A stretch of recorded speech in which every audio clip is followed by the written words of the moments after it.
오늘은 특별히 18장을 보겠습니다. 18장에 보면 천국 생활이, 교회 생활이 어떤가를 설명할 때 이제 제자들이 예수님께 질문을 하죠. 예수님께 나와서 천국에선 누가 큰 자가 됩니까? 사람들은 다 크고 싶어하는 마음이 다 있습니다. 타락한 사람의 기본적인 어떤 내적인 본성이죠. 내가 첫자가 되고 크고 아주 이렇게 높은 자가 되고 싶은 그런 마음이 다 있는데, 그런 의미에서 제자들이 질문했던 것 같습니다. 18장 1절을 보니까 그때 제자들이 예수께 나와 이르되 천국에서는 누가 크나이까? 누가 큰가? 누가 큰 자고 누가 높은 자인가? 이런 데 관심이 많았습니다. 거기에 대해서 그냥 주님께서 대답을 이렇게 하셨습니다. 2절부터 4절 보니까 예수께서 한 어린아이를 불러 그들 가운데 세우시고 이르시되 진실로 너에게 이르노니 너희가 돌이켜 어린아이들과 같이 되지 아니하면 결단코 천국에 들어가지 못하리라. 그러므로 누구든지 이 어린아이 같이 자기를 낮추는 사람이 천국에서 큰 자니라. 이렇게 어린아이를 하나 세우면서 바로 말씀하죠. 너희가 돌이켜 어린아이까지 되지 않으면 천국에 결코 들어갈 수 없을 것이다. 그러므로 누구든지 어린아이 같이 자기를 낮추는 자는 천국에서 큰 자가 된다. 이렇게 말씀합니다. 여기서 어린아이같이란 단어에서 어린아이가 된다는 뜻은 어떠한 의미를 가지고 있는가? 사실 가장 기본적인 전제는 어린아이들은 쉬운 말로 겸손하다. 여기 보니까 자기를 낮추는 사람은, 이렇게 자기를 낮춘다는 것은 겸손하다는 뜻이죠. 사실 어린아이들은 잘 모르니까 늘 이렇게 물어보죠. 엄마 이거 해도 돼요? 엄마 어떻게 하죠? 도와주세요. 뭐 아이들은 이렇게 그런 작다고 어리니까 그런 마음이 자연스럽게 있습니다. 어린아이들은 뭐 도와주세요. 나 이거 잘 못해요. 엄마가 함께 해주면 안 돼요? 아빠가 도와주세요. 근데 좀 사람은 좀 크다고 생각하면 부탁을 안 하죠. 말을 안 해.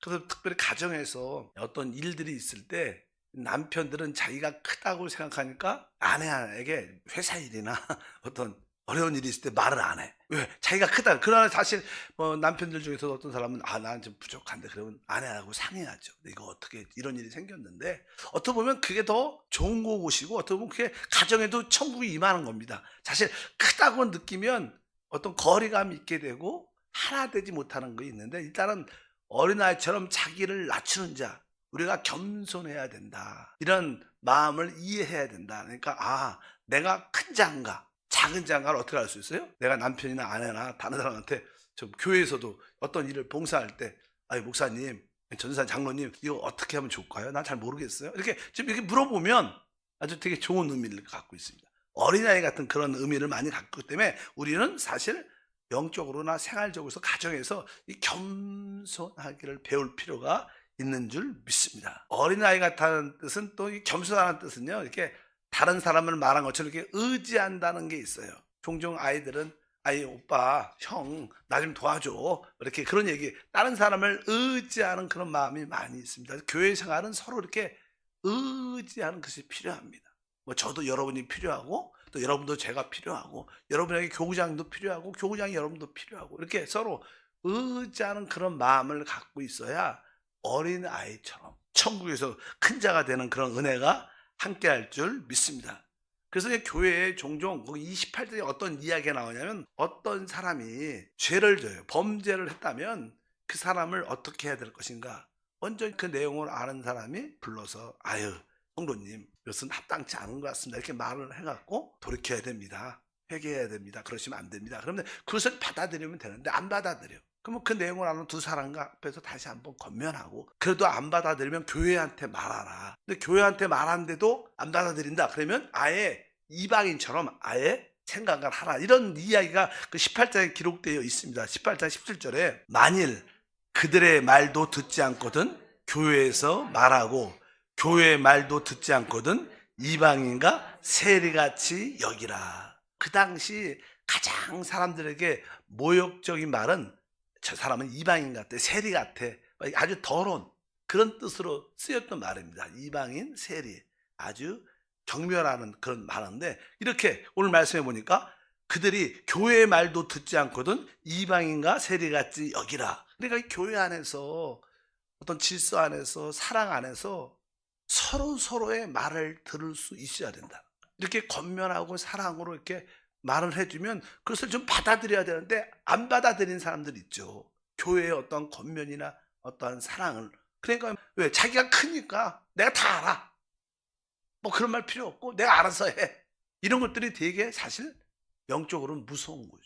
내가 다 알아. 아, 그런 말 필요 없어. 아, 교회가 뭔데? 이렇게 나한테 지시해? 이렇게 말해? 아, 내가 다 알아. 내가 알아서 합니다. 이런 것들은 사실 천국에서 가장 작은 자죠. 우리가 다른 사람의 말뿐만 아니라 특별히 교회의 말을 들을 수 있는 그런 사람이 어떻게 보면 어린아이 같은 거. 이런 자들이 사실 천국에서 큰 자라는 것을 분명히 우리가 알아야 될 줄 믿습니다.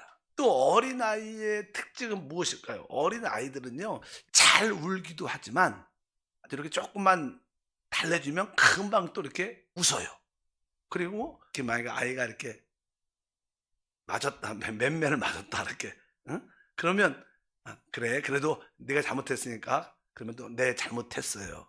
엄마, 아빠도 네가 용서해, 그러면, 네, 용서해요. 그러니까 아이들은 쉽게 잃어버립니다. 모든 일에 대해서. 그리고 쉽게 용서하는 마음이 있어요. 아이들은 이렇게 딱 돌아서면 기억하지 않잖아요. 어린아이는 그런 특징이 있다는 거 쉬운 말로 진짜 용서를 잘한다. 우리는 모든 사람을 용서해야 진짜 천국의 실제를 체험할 수 있는 줄 믿습니다. 그래서 18장에 용서에 대한 이야기가 나오죠. 18장 21절에 보니까 베드로가 용서에 대한 이야기가 나올 때 말했습니다. 그때 베드로가 나와 이르되 주여, 형제가 내게 죄를 범하면 몇 번이나 용서하여 주리이까? 7번까지 하오리까? 예수께서 이르시되 내게 이르노니 7번만 아니라 7번을 70번까지 할지나. 베드로 생각은 하루에 7번까지 나에게 잘못해갖고 내가 용서해주면 진짜 크다고 생각했는데 주님은 70번씩 7번까지 끝까지 용서해 주라는 거예요. 항상 우리는 다른 사람을 용서하려는 마음을 준비하고 있어야 된다. 이런 뜻도 있어요. 그래서 여러분들이 용서는 진짜 중요한 겁니다. 어린아이들 같다는 뜻은 우리가 다른 사람을 진심으로 용서한다는 뜻입니다. 그래서 우리 가정에서도 교회 안에서 이 모든 문제는 이 용서하면 웬만한 문제는 다 해결되게 돼요. 해결될 줄 믿습니다. 그래서 용서가 아주 중요하구나. 용서한다는 뜻은 어떠한 의미를 갖고 있을까요? 용서한다는 것은 기억하지 않는다. 기억하지 않는다. 하나님이 우리의 죄와 허물을 용서할 때 하나님이 이제 그분의 피로 내가 너의 죄와 허물을 용서했다면 우리 하나님은 다시는 기억하지 않아. 다시는 기억하지 않아. 그거 꺼내갖고 네가 옛날에 그래 잘못한 거 내가 용서해 준 거 알지? 그런 얘기 하지 않아. 우리 하나님은 확실하게 우리를 용서할 때 모든 것을 잊어버립니다. 그래서 용서라는 것은 모든 잘못을 아예 기억에서 없애는 거예요. 잊어버려요. 종종 우리는 대학 가운데 사람들 가운데 교회 가운데 가정에서도 내가 당신 용서했어. 그리고 나서 한 달 지나고 또 그 얘기 또 해. 또 여기 내가 당신 용서했는데 그때 용서한 거 알지? 그런 것까지도 잃어버려야 돼. 용서해. 그러니까 진짜 진정한 용서가 필요하다는 거예요. 그래서 그 다음에 예화가 나오죠. 그 다음에 쭉 내용은 이겁니다. 어떤 왕에게 어떤 사람이 빚을 줬어. 1만 달러한테 무진장 큰 돈입니다. 몇십억 되는 그 돈인데 그래서 갚을 여력이 없기 때문에 하나님이 그 주인이 그 사람의 죄를 다 탕감해 줬습니다. 1만 달러한테 큰 돈인데. 그래서 이 사람이 집에 가다가 자기한테 100데나리온 빚진 사람을 만났어. 그리고 그 사람을 딱 붙잡고 너 빨리 갚아라. 100데나리온. 작은 돈인데 이거 갚지 않으면 너 감옥에서 못 나올 줄 알아? 그러면서 막 용서하지 않는 거예요. 그러니까 주인이 그 이야기를 들었습니다. 그러니까 용서하는 사람을 다시 붙잡아갖고 감옥에 집어넣고 네가 다 갚을 때까지 넌 나올 수 없을 것이다. 이렇게 강하게 그런 얘기가 쭉 기록되어 있습니다. 우리는 사실 주님 앞에 진짜 갚을 수 없는 1만 달란트 모든 것을 용서받은 사람이에요. 근데 우리에게 조금 마음을 상하게 하고 시험 들게 하고 안 좋게 했던 그 사람은 작은 100단위로밖에 안 되는 작은 어떠한 일들인데 그런 사람을 우리는 끊임없이 어떻게 용서해야 된다고 말씀하는 거죠. 그래서 우리는 용서가 진짜 교회 생활의 실제다. 내가 교회 생활을 잘하고 있는가? 그럼 어떻게 해? 내가 모든 사람을 나에게 실수한, 나에게 상처 준, 나를 힘들게 한 그 사람을 내가 용서했는가? 또 그것을 기억하지 않는가? 하면서 기억해 봐야 돼. 가정에서도 마찬가지죠. 가정에서도 계속 이렇게 용서가 있어야 됩니다. 용서하지 않으면 그 어떤 완전히 잃어버리지 않으면 그것이 생각이 나죠. 그러면 그 사람도 그렇고 우리가 교회에서도 다른 사람과의 관계에서 어떤 그 사람이 나에게 상처 준 아주 잘못한 일들이 기억이 나면 우리가 그 사람을 대할 때 좋아지게 느끼지 않죠. 가정도 그래요. 뭐 남편에 대한 어떤 잘못을 용서하지 않으면 남편이 이쁘게 보일 수 없는 거. 남편도 아내가 뭘 잘못했다.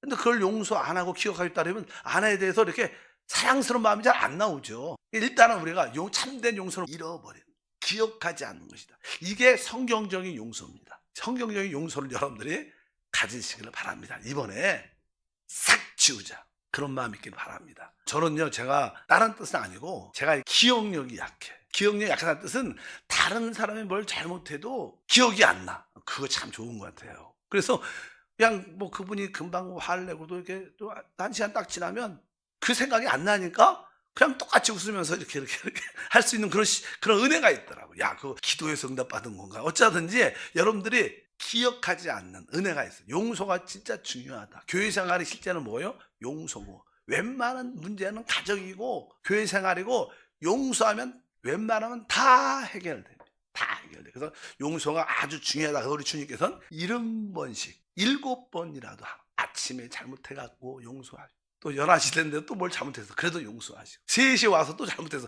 또 용서하시고 저녁에 와서 하나 둘셋 4번밖에 안 됐잖아. 베드로는 7번이라 그랬는데 70번씩 7번. 항상 우리는 용서한 마음을 갖고 있어요. 이것이 진짜 천국 생활이고 이게 교회 생활이다. 따라할까? 나는 모든 사람을 용서할 준비를 하고 있습니다. 용서는 다시 기억하지 않는. 여러분들이 내가 당신 용서했어. 내가 용서합니다. 네. 그러면 돼. 다시는 그 얘기 꺼내지 말아야 돼. 다시 그 얘기를 또 시간이 지나서 뭐 한 달이나 몇 주 지나서 또 얘기한다. 이 뜻은 용서를 안 했다는 거예요. 솔직하게. 또 그 얘기를 꺼내면 용서를 안 했으니까 그것이 기억이 납니다. 진짜 용서는 기억이 나지 않아야지. 사실 우리 힘으로 안 되죠. 뭐 성령의 은혜를 주셔야 돼. 성령께서 남들의 실수와 허물이 기억나지 않게 하소서. 그러면 사람과의 모든 관계가 되게 좋을 거예요. 다른 사람이 잘못한 느낌이 없으니까 그냥 할렐루야 그래 사랑하고 품고 용서하고 이렇게 좋은 생활을 되기를 바랍니다. 아까 말씀드렸어요. 하나님은 우리의 허물을 용서할 때 기억하지 않습니다. 동에서 서가 먼 것처럼 만날 수가 없는 것처럼 하나님은 우리의 죄가를 아주 옮겼기 때문에 기억하지 않으신다. 그것이 복음인 줄 믿습니다. 그래서 우리에게는 용서하는 은혜가 진짜 필요합니다. 어떤 교회를 가면 사람이 그냥 나이가 들면 특징이 쭈글쭈글해지잖아요. 이마도 얼굴도 그렇고 손도 이렇게 나이가 들면 그래요. 주름이 많아지죠. 이게 낡아지죠. 늙어졌다는 거. 어떤 교회들도 보면 교회가 주름이 많아. 쭈글쭈글한 게 많아. 왜? 용서가 없어. 용서가 진짜 늘 충만한 교회는 항상 새로움이 있습니다. 근데 늘 교회 분쟁, 나눔, 다툼, 시기 질투가 늘 교회 안에 있으면 그 교회는 결국 뭐예요? 영적으로 늙으니까 주름이 많죠. 별로 이렇게 아름답지 않죠. 그 교회 가면 느낌이. 그러나 진짜 용서한 교회는 진짜 생기가 돌고 아주 신선하고 새로운 역사가 있다. 여러분들이 그 용서에 앞장서길 주님으로 축복합니다. 특별히 교회 생활뿐만 아니라 가정 생활에서도 내가 진짜 용서하는. 우리가 뭐 사실 먼 사람은 용서가 잘 돼요. 나하고 좀 먼 사람은 나하고 별로 이렇게. 그런데 가까운 사람은 주는 게 상처가 더 크고 그래서 용서가 잘 안 되죠. 남편을 용서하십시오. 아내를 용서하십시오. 또 여러분에게 가까운 가장 친한 친구, 믿었던 그 친구가 잘못했으면 그냥 용서, 거기에 대해서 잃어버리시면 사실 용서는요 우리 안에 생명이 흐르는 길입니다. 내가 진정으로 용서하지 않으면 영 안에 있는 생명이 흘러나오죠. 왜? 막혀 있으니까. 그래서 용서는 어떻게 보면 상대방을 위한 게 아닙니다. 용서의 실제는 누굴 위한 거예요? 사실 나를 위한 거예요. 내가 다른 사람을 진짜 용서하면 내 안에 생명이 흐르기 때문에 내가 살죠. 내가 사는 걸. 사실은 주님은 그래서 용서하라는 거예요. 다른 사람의 문제는 두 번째고 용서해야 주님이 우리 안에서 생명으로 흘러 역사할 수 있다는 거예요. 우리가 용서하지 않으면 그 통로가 딱 막히니까 주님도 어떻게 할 수가 없는 거예요. 그래서 세상에서도 용서에 대한 그런 강의도 많고 많은 이렇게 교육도 세미나도 많이 하죠. 용서할 때 치유받는다 그런 얘기를 많이 하죠. 그래서 뭐 내적 치유 같은 거 뭐 강의 듣고 그런 상담할 때 용서에 대한 이야기를 많이 꺼내는 이유가 그런 데 있습니다. 어쩌든지 우리는 합당한 교회 생활의 실제는 용서의 생활이다.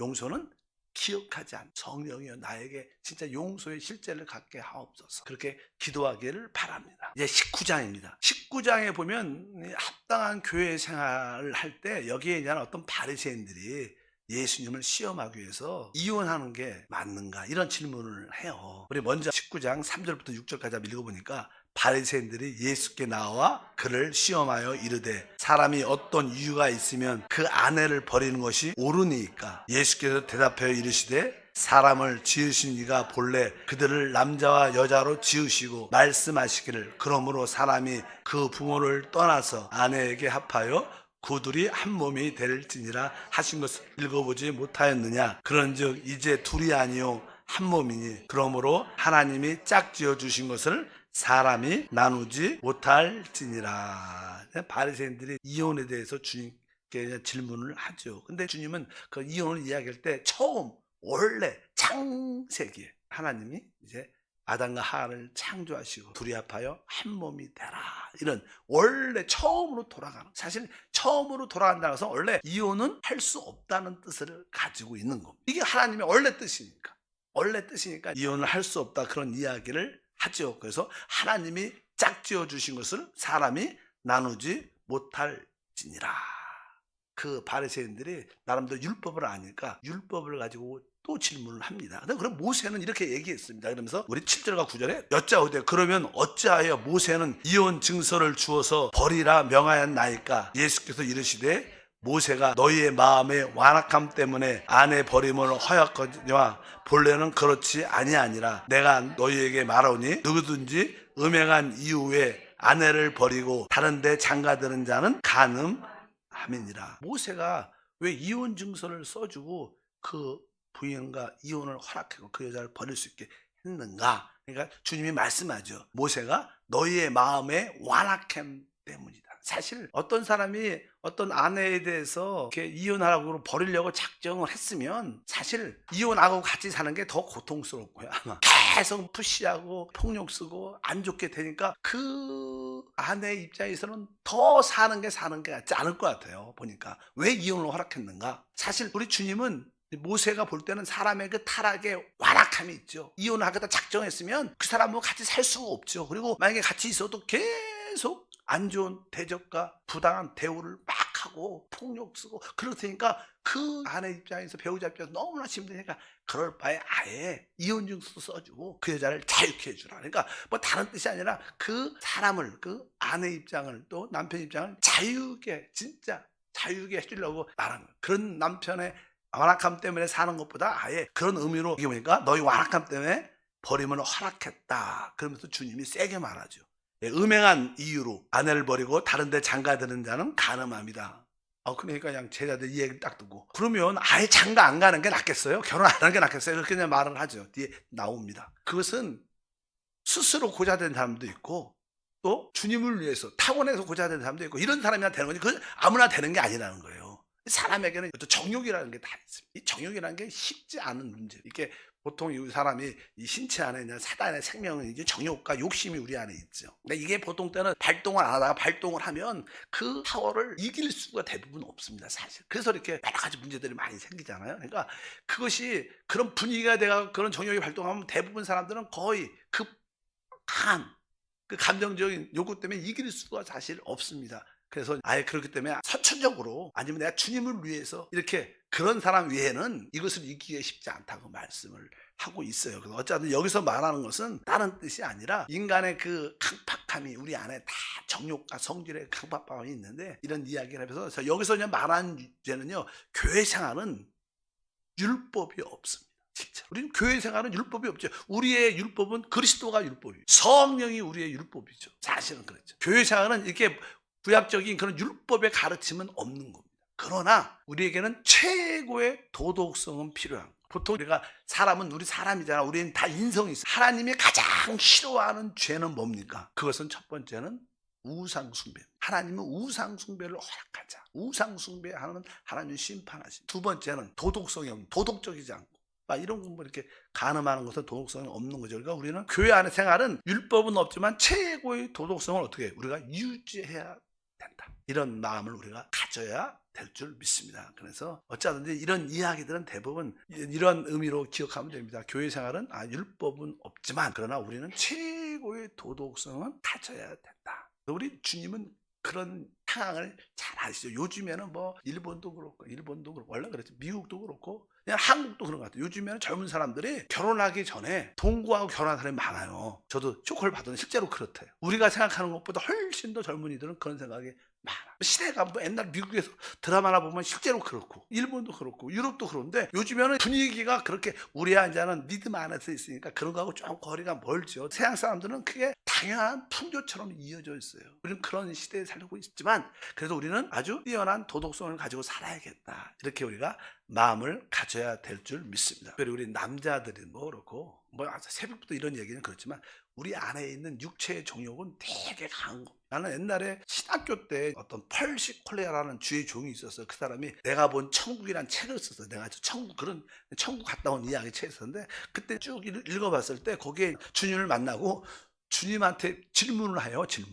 그 질문이 하나가 우리 남자의 그 성욕에 대해서 이것을 어떻게 처리해야 되는 그런 질문이 거기에 나와요. 그러니까 우리 주님이 그 사람이냐는 실제로 답을 쓰는데 그 사람이 답을 쓸 때 그 책에는 써 있어요. 이 사람의 영적인 신앙생활과 이것은 또 별개의 문제라는 거야. 내 영적인 믿음으로 컨트롤되는 문제가 아닌 거야. 그것이 작동을 하면 우리의 모든 것을 넘어서서 그게 더 우리를 이끌고 간다. 그래서 우리는 항상 아예 이것을 이기려면 이 정욕 뒤에 음란 뒤에 귀신이 있구나. 이걸 되게 세게 가져야 돼. 이게 아름다운 사랑, 로맨스 이런 것을 받아들이는 게 아니라 귀신이 붙어서 귀신을 쫓고 자꾸만 그런 감정을 쫓아내야지 그냥 이게 좋은 감정이라 생각하고 하면 대부분 다 실패하고 대부분 이렇게 불륜의 관계가 대부분 끝이 어떻게 끝나요? 다 끝납니다. 뭐 여러분들도 다 어른이니까 그렇죠. 사실 이 남자 여자의 관계는 그 사랑이 정욕이 빠지면 너무나 냉랭한 거. 진짜 차가운 관계입니다. 이렇게 정욕이란 감정이 있으니까 뭐 좋은 감정도 듣지만 어떤 그런 것이 딱 빠져버렸어. 오래 가지 않으니까 딱 빠져버리면 얼마나 지나고 나면 수치스러움도 느끼죠. 야, 내가 저런 사람하고 이런 어떤 그런 것도 있고. 이 정욕이라는 감정이 거짓인 걸 알아야 돼. 그래서 여러분들이 그것을 잘 이기시고 어쩌든지 최고의 도덕성을 갖고 있어야 된다. 우리에겐 교회 안에는 율법은 없지만 그러나 사람으로서의 최고의 인성의 도덕성을 지키는 걸 하나님이 진짜 원하신다. 그것을 기억하길 바랍니다. 하나님 아버지 감사합니다. 다시 한번 기도하고 간구합니다. 합당한 교회 생활 어린아이 같은 아주 겸손하고 자신을 낮추는 또 항상 용서할 수 있는 그런 믿음의 생활이 되게 도와주시고 우리 안에 있는 완악함, 정욕적인 요소를 분별하고 이길 수 있도록 최고의 도덕성을 갖도록 도와주시옵소서. 예수 이름으로 기도합니다. 아멘.